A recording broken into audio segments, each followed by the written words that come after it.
This is the Wikipedia page for Baby It's Cold Outside. Welcome to Wikilesson, the podcast where we read Wikipedia pages and provide commentary. I'm Rachel Teichman, LMSW. And I'm Victor Varnado, KSN. I'm a little nervous to go through this article. I can understand. There's a lot of controversy around this song, but I think it's, interesting, right? If you're nervous to go through this article, do you want to go through the article? Oh, yeah, I want to go through this article. We're doing this article. All right, 'cause you made me, I was like, I'm not forcing you. All right, give it a stop. Give it a go, shall we? Let's do this. Baby It's Cold Outside is a popular song written by Frank Loesser in 1944 and popularized in the 1949 film Neptune's Daughter.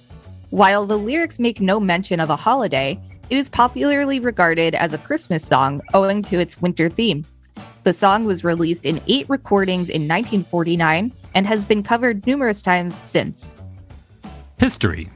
During the 1940s, whenever Hollywood celebrities with vocal talents attended parties, they were expected to perform songs. In 1944, Loesser wrote Baby It's Cold Outside to sing with his wife, Lynn Garland, at their housewarming party in New York City at the Navarro Hotel. They sang the song to indicate to guests that it was time to leave.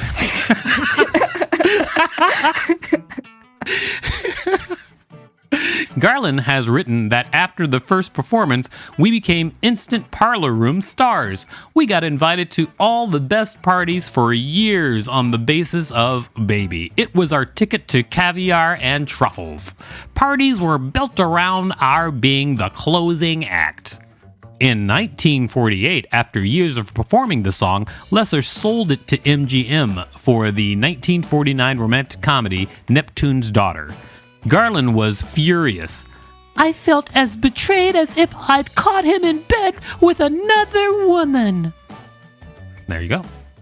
Great impression of Mrs. Garland.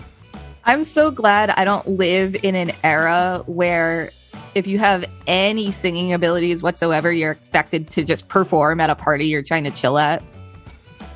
I mean, congratulations on becoming a host of a podcast that is going to probably make you perform for people all the time. That's fine. I'm happy to perform for people, but I'm glad that I'm not in an era where, like, if I throw a New Year's party, I'm expected to sing. I'm glad I'm not a part of that. I don't think that that's what we just read. During the 1940s, Hollywood celebrities with vocal talents attended parties. They were expected to perform songs. Yeah. So it's not because they threw a party. It's just like when celebrities attended parties. Yeah, regardless. Like if I go to a friend's party, I don't want to necessarily perform. I get it. So, but, the 1940s were a different time where performers were expected to perform. Wow. I guess us performers are so lazy now. Us entitled millennials don't want to perform at parties anymore. Something like that.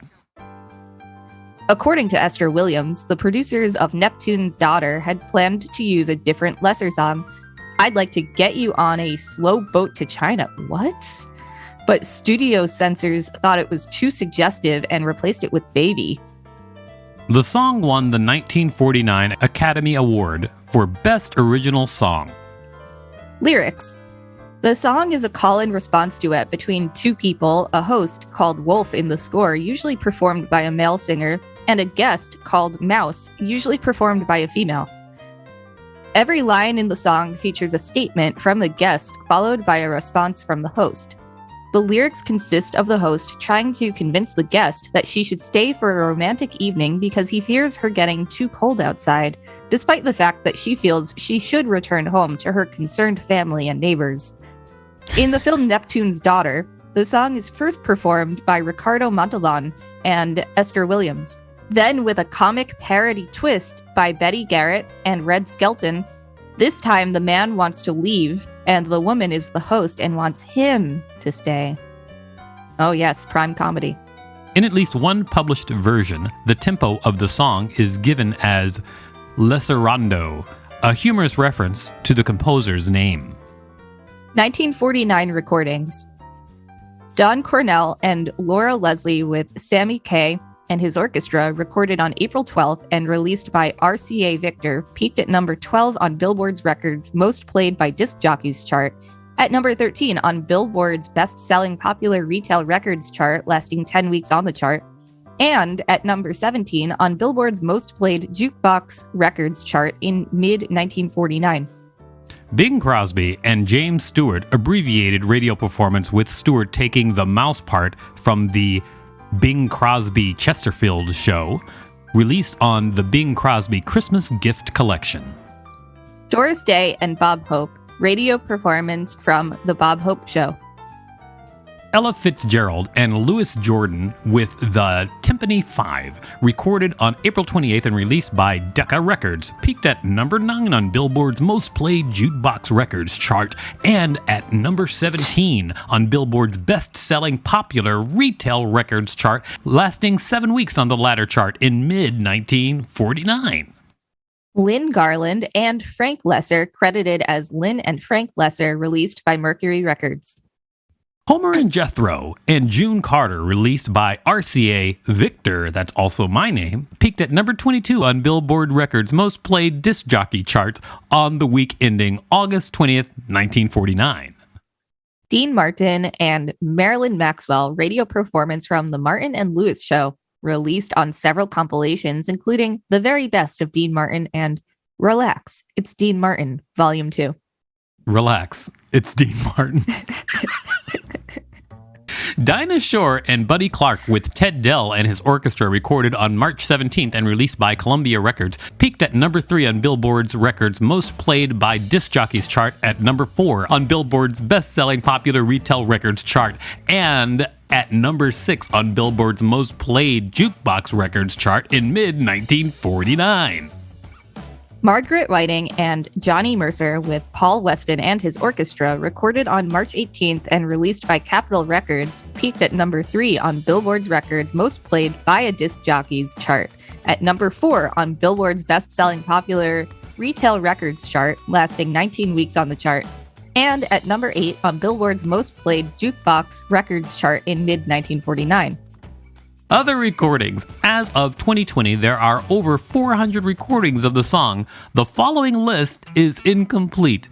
Everyone, I'm not going to read the entire list, just you should know that it starts in 1951 and has many versions, usually more than one per year, and goes all the way to 2020. Lyrical Controversy. Since 2009, the song has faced criticism among some listeners for the alleged implications of its lyrics, with elements such as the line, "Say, what's in this drink?" and the wolf's unrelenting pressure for the mouse to remain in spite of her repeated suggestions that she should go home, being described as suggestive of sexual harassment or even date rape.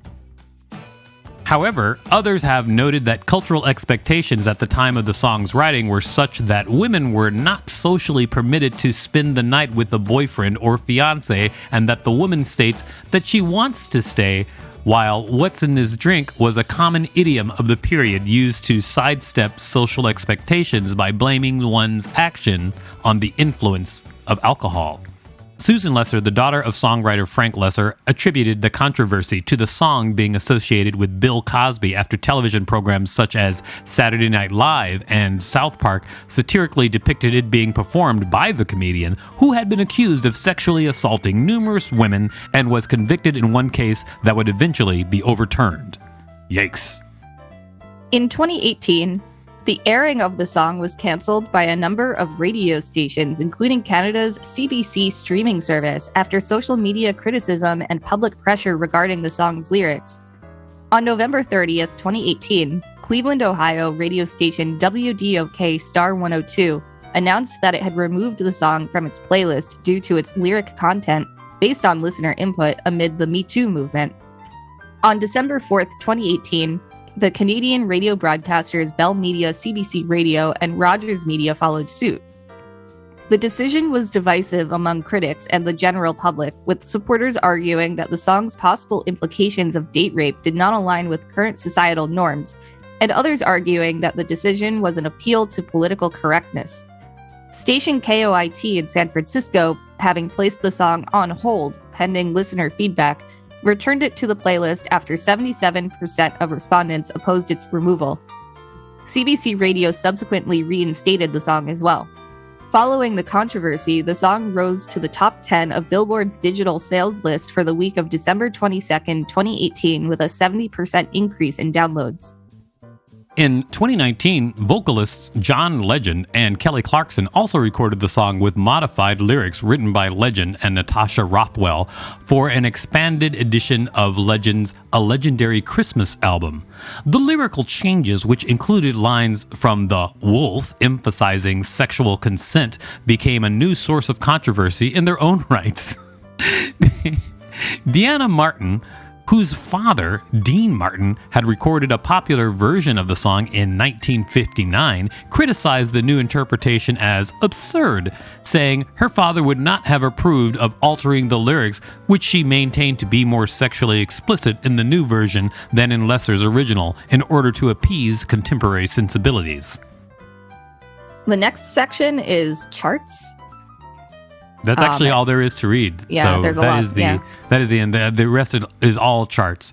The controversy around this song is actually kind of interesting, and I like the part of the article where they talk about how at the point that it was written, things meant different things, and so it is just like the song was probably ruined when people paired it with Bill Cosby, because now everybody thinks of it this way. I mean, yeah, but then if you look at the lyrics in today's context, they are pretty,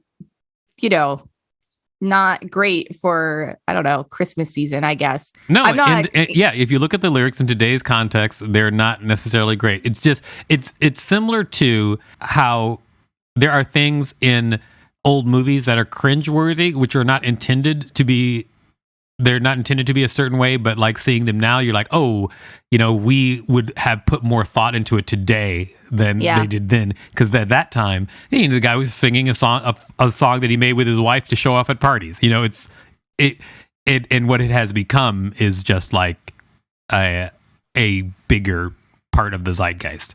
Anyway, looks like it's still out there for people to enjoy. Yeah, I mean, I don't think songs should be banned in the same way I don't think books should be banned. But, I mean, is this the song you want to play for your kids at Christmas time? I don't know. Oh my God, you're so wise. I'm not. I don't think so either. This has been the Wikipedia page for Baby It's Cold Outside.